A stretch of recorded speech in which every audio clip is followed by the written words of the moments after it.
Look, the relentless stream of negative news about the property market can be exhausting and discouraging, especially for investors. And with forecast growth of with a forecast drop in the double digits in property values in the next 12 months, it's easy to lose sight of the many advantages of investing in property. So, how do you invest with confidence when you're drowning in negative news? Joining us now to show how he's doing it and his strategies for growing his $34,000 capital into a $4 million property portfolio in just 8 years is Daniel Walsh, founder of Your Property, Your Wealth. Daniel, welcome to you. Now, this is obviously a scenario you'd be hearing a lot of people in. You're in the property investing world and have done well in the past 8 years, which of course has been an incredible time of growth and boom. But what strategies are you now looking into to stop your portfolio's value from reversing in the coming years? Yeah, I think going forward it's all about diversification. So I think what many people don't really understand is that Sydney is the market that they're talking about with the decline, and there's also, to a lesser degree, Melbourne, but there are many markets within Australia. So we're not just talking about Sydney, Melbourne, but maybe look to other markets and diversifying your portfolio and also buying affordable properties as well. I have stuck to that strategy with buying affordable properties because you're able to rent these properties out and there's more mass demand to rent them, and you also get a higher cash flow. So you can protect your downside from doing that. Also, cash flow is just king when it comes to property investing, so making sure that you have really great cash flow. So what are you classifying as an affordable property, Daniel? So currently at the moment, anywhere from sort of $250,000 all the way up to sort of $500,000. Personally, I haven't purchased anything over $380,000, and I purchased a property this year as well for $380,000, and that was a house. All right, let's hear a bit more about how you did that. Where did you start? Yeah, so I was 19 years old when I started. Obviously, it took a while for me to save up my first deposit. So I actually bought my first land and then built my own property on my first one. And that property then was able to go from sort of, it was $327,000 all up. We were able to, over the 5 or 6 years in Sydney, being able to double-digit growth that one. So that was now worth $650,000. But it also had a really strong cash flow of 7.5%. So for me, that was able to get me into the next property and leverage me into my second and third property. Sorry, where was that first one? Yeah, so that was in New South Wales. That was around a place called Picton. So again, it was more of that affordable region, but which has transformed a lot out there. I think we're looking now at that property. So this is one you built? Yes, yeah. Oh, sorry, no, this one This one wasn't the first one I did build. So this one was actually a mortgagee sale. So back in 2011 is when I started investing in property, and in 2012 was when I purchased this property. So for me, it was about going out there and finding opportunity. A lot of people weren't buying around 2011, 2012 in Sydney market, and again, they were very scared of the market. That's the kind of market that I like to buy in because I know I can pick up bargains. So I go out there and purchase properties like this with a bit of a cosmetic. I love this idea of this. The cloud, every cloud has a silver lining, right? So it is doom and gloom. We're hearing it, and we know that there's, good prices and pockets. So you started your investment journey, at the tail of GFC, which was another bad time, and we're almost in a similar, it's replicating in many ways. So how was it investing then, and do you think it's different now for people who are trying to start? I don't think it's different. I think it comes down to what is your strategy. So when I started in 2011, 2012, I knew that my strategy was 15 years and I was going to hold that property portfolio for 15 years. And for me, there was no downside because I knew that in 15 years that my portfolio would be worth more than it is that day that I bought the property. So it all comes down to what is your strategy and then work backwards from that. So a lot of people talk about this doom and gloom, but they're thinking such short term. Maybe they should start thinking about what are the opportunities in that market and what can I pick up for a bargain, and then be able to put that into the portfolio with strong cash flow and be able to hold that portfolio for the long term to be able to achieve their goals, which most of it is passive income, and for me it is passive income. Now, a lot of people like to just concentrate on one market and get to know it really well, but you sort of spread yourself around a bit, haven't you? So we've looked at some New South Wales examples. There's one you can show us in Victoria as well? Yeah, so I bought a house in 2016 in Victoria. Again, this came back to diversifying the portfolio. So I wanted to make sure that we could diversify the portfolio to minimise the risk. But what I seen was in 2016, Sydney market was around that $1 million mark. So it wasn't affordable anymore. So I couldn't see that growth continuing. But I could see from going into Melbourne, I could pick up a house for around $340,000, $350,000. And because it was affordable, I knew that first home buyers would want that, and I knew investors would also want that property. So for me, it was about buying a house and something that I could do some development with. So we're now currently looking at DAing that house, and we're going to put 2 4-bedroom houses on that property. Whereabouts is it? Yes, that's in Carrum Downs in Victoria. Now, how are you sort of dealing with being able to, protect what you've got at the moment? So if properties are dropping and you're obviously dealing on yield, what are you doing do you need to increase the value to get a higher rental return? What are you doing? There's many different things. You can do cosmetic renovations to add value. It comes down to diversifying. Like I said, when you're looking at a market, don't just look at city market. I stopped purchasing in city market in 2012. I was looking to Victoria, Queensland, South Australia, other markets that I could see that were emerging, because I'm always looking for the next opportunity, and I want to buy in a market before it grows. So for me, I want to get into that market before everyone else, so that when the growth happens and that cycle starts to kick in, I enjoy the full cycle rather than just half the cycle. Whereas a lot of people, what they do is they don't start buying until they see the real momentum of the growth, and then by then they're already halfway through that growth cycle. Following that, so you've got to protect it. Another way would be, obviously, I put a lot of cash buffers in an offset account to protect from downside, and to make sure that if I was to get ill or if I had something change with my employment, that I'm able to pay or cash flow my property portfolio for the next 2 to 3 years without worry. So it's all about a stress-free portfolio. Let's have a look at your top tips now that you would give young buyers. What's your sort of, what's some pearls of wisdom that you picked up over the years? I think the first one would be rent vesting. Obviously, with Sydney now being so unaffordable, a lot of young people want to live in the cities and they want to live in these areas that are quite expensive. So rent vesting is just a different strategy where you get to live where you want to live and rent that property, but you can start buying affordable properties throughout Australia in growth markets. So you can still have your money working for you and leverage your money while you live where you want to live. So that would probably be one. Buying affordable properties, again, that comes down to investing in affordable properties to minimise your risk. You don't want to be overexposed to a market, and you want to have a really good cash flow. Number 3 would be don't get personal loans or credit card debt. So for me, when I was younger, I was making sure that I didn't have any personal or credit card debt, because that will hurt you with serviceability, and it also puts you back in savings. So you want to be able to save the maximum amount that you can. And create a budget. Creating a budget is vital when you're young. You want to be able to get yourself into that mindset that you can save money to be able to achieve the dreams that you want to, which is obviously creating that portfolio. I think it's not just a good tip for when you're young. I think it's a good tip for when you're not so young. Yeah. We all need to be on a budget. What about you talk about different areas around there. Are you going to share some of these areas that you're suggesting with us? So there's a few areas that we are purchasing. Again, it all comes back down to the affordability. I could see that with these lending criteria, they're starting to get quite tight. So for us, around 2 years ago, it was all about focusing on the affordability, because we could see those markets emerging and growing as first home buyers want to get into that market, as well as investors. They want to continue to purchase property, but they need a strong cash flow. So we were looking to regional Victoria and places like Geelong. So we wanted to look for areas where there was really strong employment, really strong population growth and infrastructure plans. So it's about looking at that area and seeing why will it grow. So that was probably one of the areas that we looked at in Victoria. We also turned our heads to southeast Queensland, being that it's very affordable, a lot of cash flow properties there, so we can hold these properties for the long term. Again, it's all about long term, so 10 to 15 years. We can hold these properties for the long term, but also southeast Queensland has not done too much since 2009. That was its last peak. So we've seen now opportunity of affordability in that market, and we see that affordability will grow over the next 5 to 10 years as that lending criteria continue to tighten up, especially around this Royal Commission. Now, your journey, sounds great, and you started off and you've done well, but have you made bad decisions? Have you learned any lessons along the way that you'd like to share? I've definitely learnt lessons. I think one of my lessons was when I was when I bought my second property, I'd actually renovated that and then put a tenant in there. The tenant actually destroyed that house. So for me, that was watching. I almost stopped investing from that because it was so hard for me to overcome that. I had just renovated this house. Yeah. It was beautiful, and now all of a sudden it's been damaged.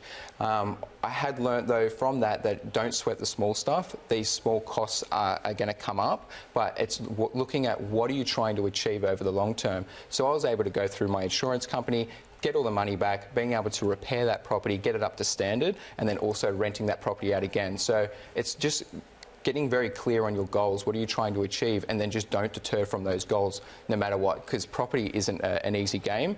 There are costs associated with that. And I suppose what you're talking about, we can see these points on the screen now, that don't sweat the small costs and diversify your investments. You work on being able to have a plan. And we know with auctions, people can get emotionally caught up. Yep. With real estate, you are suggesting you still have to have a formulated plan that you're following rather than just, oh, I like this suburb and, following emotion, if you like. Yeah, exactly. It's all about having that plan and that goal in place, that 15-year plan. Like I say, you don't think short-term. Don't be thinking short-term, think long-term when you're investing. Watching the sunset over the Indian Ocean is a bucket list moment for many, but for those lucky enough to call Cottesloe Beach home in Perth, it's something they get to do daily. The 1 kilometre stretch of white sand is one of the most popular spots in the state of WA on a summer's day, and Ray White agent Deborah Brady joined our colleague for a look at how and where the locals live. Yes, and look, thanks for the opportunity to come and be on the program today. It is, and I hope you had a wonderful honeymoon on Cottesloe Beach, because it is really, really special place. With the prestige market in Cottesloe, it's doing some very, very interesting things at the minute. We've got some fabulous sales happening, but in fact we're doing a lot of off-market sales as well, which is quite unusual, which I think for your viewers there is indicating that the good money, if you can put it there, has realised that this market is about to take off again, so therefore money is coming out for some very, very big sales right across the road from the beachfront. All right, take us on a tour. I want to ask you about 2 Webb Street. This is one of the off-market properties, so an example of what you're talking about. Yes, thank you. So look, that one was sold for just under the $3.5 million. That is actually going to ultimately have a new home on that property. And the buyer just bought that because they wanted something beautiful, a little bit back from the beach, but with a fabulous north-facing backyard, taking in all the winter sun, but then the ability just to cross across the park, straight down to the beach, straight down to the cafe strip, transport, all the lovely coffee shops and restaurants and what have you. And that's just one of the ones that are selling really for land value at just under $3.5 million for just over 800 square metres of land. That's incredible. Can we look at a couple that are on the market right now? What about 219A Broome Street, I see is yes, apparently with a recent renovation too. Yes, absolutely. And look, that's actually a gorgeous little gem, if I can put it there. And it was redeveloped through the philosophy, if you like, of the not too big home, not too big properties. And the owners there have redeveloped that property, and they've looked at insulation, looked at the ventilation with the ocean so that you can capture the sea breeze. And that's really targeting a lot of wealthy people in the area wanting a bolt hole, for a better word, in Cottesloe so that they can travel overseas and travel. A lot of people in Cottesloe also have beautiful homes in the southwest. In Yallingup and Margaret River and what have you. So that's a gorgeous property, and that's just under the $1.4 million mark. And less of the bolt hole, more of the big family home. You've got 20 Mann Street in Cottesloe. Show us this, and what's the asking price on this one? Yes, look, we're asking 2.395 or offers just above that, and again beautifully renovated, sitting on a really large block of land, and it's got gorgeous vistas out to the ocean. It's also located next to North Cottesloe Primary School, which is a very much a sought-after local government school. It's close to transport. You can walk down Eric Street, and then you'll hit North Cott Surf Club. And in fact, North Surf Club have just had their 100-year anniversary here in Cottesloe Beach. But that's a beautiful family home. The visuals there, I'm not sure if they're coming up, but you've got the traditional hills hoist in the backyard there, and you've got a beautiful green lawn, so you've got the best of both worlds. The lovely Deborah Brady there from Cottesloe in WA. 1,194,000 first time selling. Second time 1.2, 1.3, 1.2, 1.2, 1,201,000, 201, 205, 201, 5, 202, 201, 1,201,000, 1,201,000 first time, second time, third and final time. Are you all done silent? 1,201,000. You're definitely out. You're definitely out. Bids here. No late bids. We're selling the property. 1,201,000 first, second, third and final time. Are you definitely out?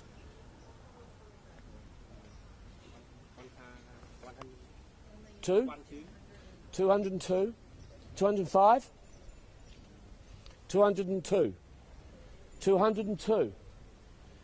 202, thank you. 1,202,000. 203? 203. 1,203,000. 205? 206? 210? 26? 210? 6.5? 26.5? 206.5? 210? 210? 206.5? 210? 27? 1,207,000. 207. 207. 10? 10? 207. 1,207,000. And a half? 8? 208? 28? 210? 28? 210? 28? 10? 10? 10? 8.5? 10? 9?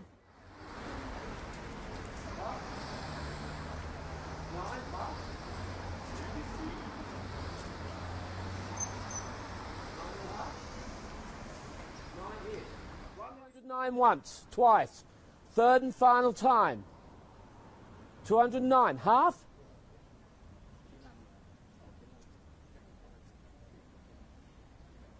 Half? First, second, third and final time. Are you all done silent? Selling the property.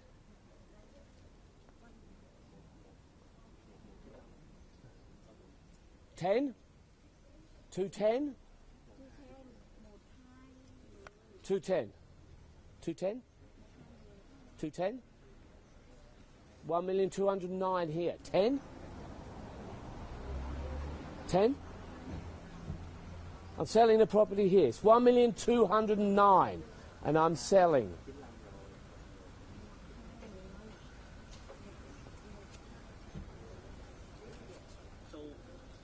I'm selling here if there's no further bidding. 1,209,000. 10? Got 10 here. Welcome back. 10. 210. Thank you, Alan. 210. 210. 211. Great to have competition. You're buying the right property. 11, 12. 211? 12? 211. 1,211,000. First time I'm selling. Second time, 211 here. Third and final time, 1,211,000. Are you back in at 12? Selling the property. It's going. Are you out? 1, 2. Yeah, 12. 1, 5. 12.5. 13? 13? 13. 213. 213. 1,213,000. Don't wait. 1,200,000. 215. 250. 250. 250. 1,250,000. 1,250,000. 55. 1,250,000. 51. 51. 260. 52. 62. 52. 52. 55. 55. 53. 253. 253. 60. 260. 270. 260. 260. 1. 5. 260. 260. 261. 70. 62. 3. 62. 3. 63. 65. 63. 70. 70. 80. 70. 71. 75. 71. 71. 271. 1,271,000. 71. 71. 271. 75. 71. 5. 71. 271. First time bids here. Second time. Third and final time at 1,271,000. Are you all done silent? Because I am selling. Another bid, sir?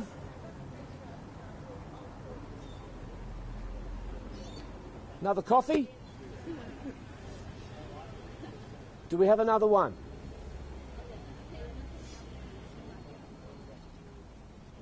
$271. 1,271,000. First, second, third and final time. I need a bid, sir. 75. Make it 80. 76. 76. Hey, it's great property. No surprise. 276. 280. 276. 80. 276. 276. 276. 77. 80. Good. 8. 78. 78. Got excited. 78. 78. 278. 1,279,000. 80. 80. 280. 1,280,000. 280. 280.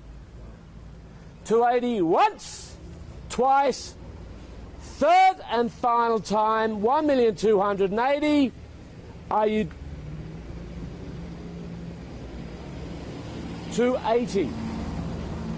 1,280,000.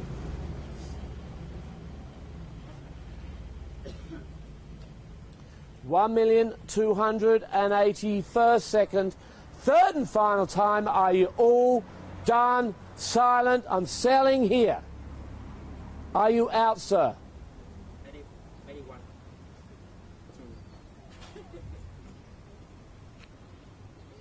82. 82. 3? 3. 83. 84. 84. 85. 86. 86. 86. 7. 86 and a half. 87. 87. 287. 287. Half bids don't work. 87. 75. 87 and a half. 88. 288. Half. 288. 1,288,000. Half. 88 and a half. 89. 89. 89 and a half. 89 and a half. 89. Half. 89. Half. 89. 289. Half. Once, twice. Third and final time. 289. Are you all done? Silent. Half. Half. Or more. 90. 289 and a half. I'm looking for 289 to bid. 289, half or 90? 289. I'm selling the property. First, second, third and final time, 289. Are you all done silent? I'm selling here. 90. 91. 91. 91. 291. 291. 291. 291. First, second, third and final time, 1,291,000. Are you done, sir? How about 1.3? 1.3, shall we say? 91 is a bid. 1.3? 1.3. 291. 1.3. 1.3. 1.3. Another one? Or 1.310? 301. 1,301,000. 1,301,000. 310. Let's say 310. 301 is the bid. 310. 310. First, second, third and final time, 1,301,000. 2, 10, 5, 1,301,000. Are you done, silent? I'm selling the property. So 1302. 2.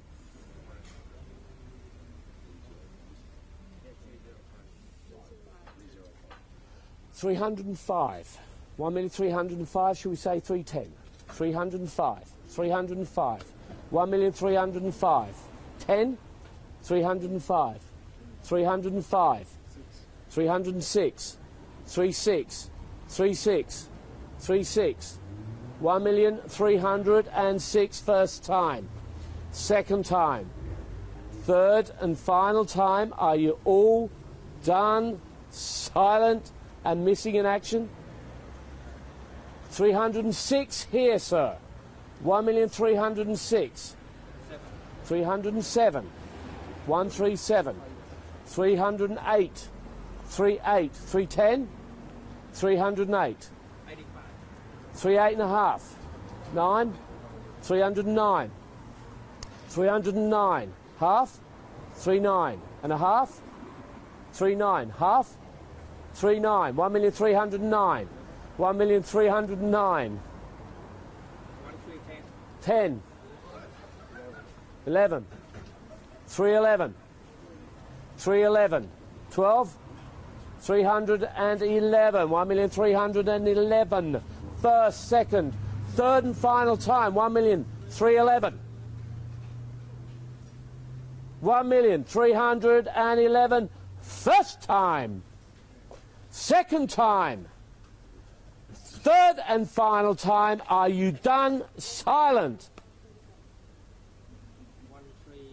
15. 20. 15. 16.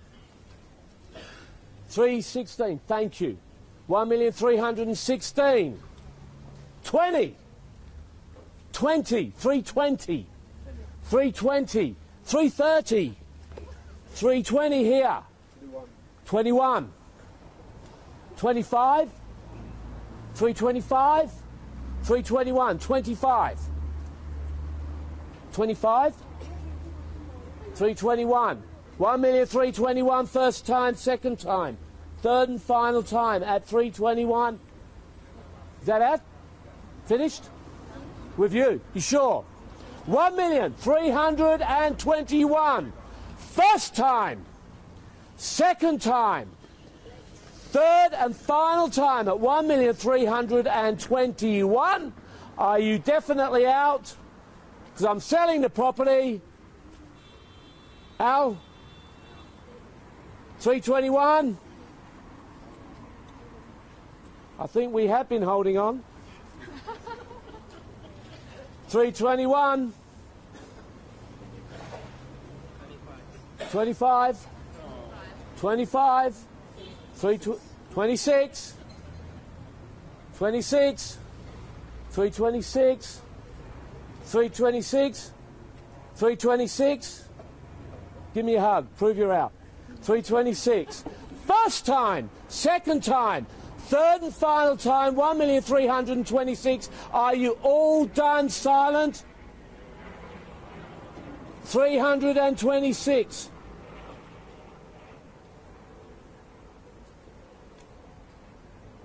$30? 30. 330. 330. 26 is a bid. Is that right? 26. 30? Make it 30. One for luck. Last for luck. 30. 30. 40. Finish it off with a 40. I'll go with... Sorry? 31. 31. Should go harder. 35. No, 35. 31? 35. 31? 31. 31. 32. 1,332,000. 33? 1,333,000. 333. 1,333,000 first time. Second time. Third and final time. 1,333,000. 333.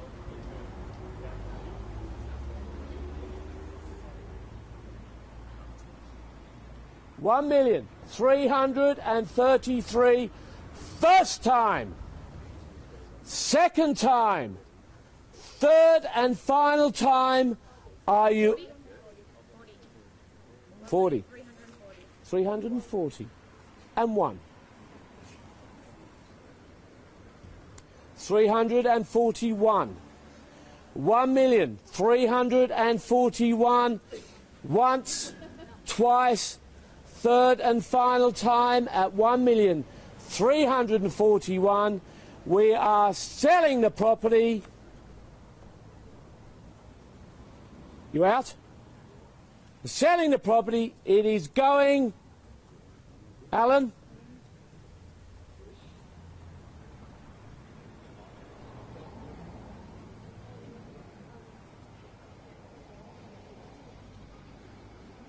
First, second, third and final time. Are we out? Maybe not. 1,341,000. Yes, Sharon? Yeah. 41. 41. 41. 1,341,000. We're selling the property to you. First, second, third and final time. It is going.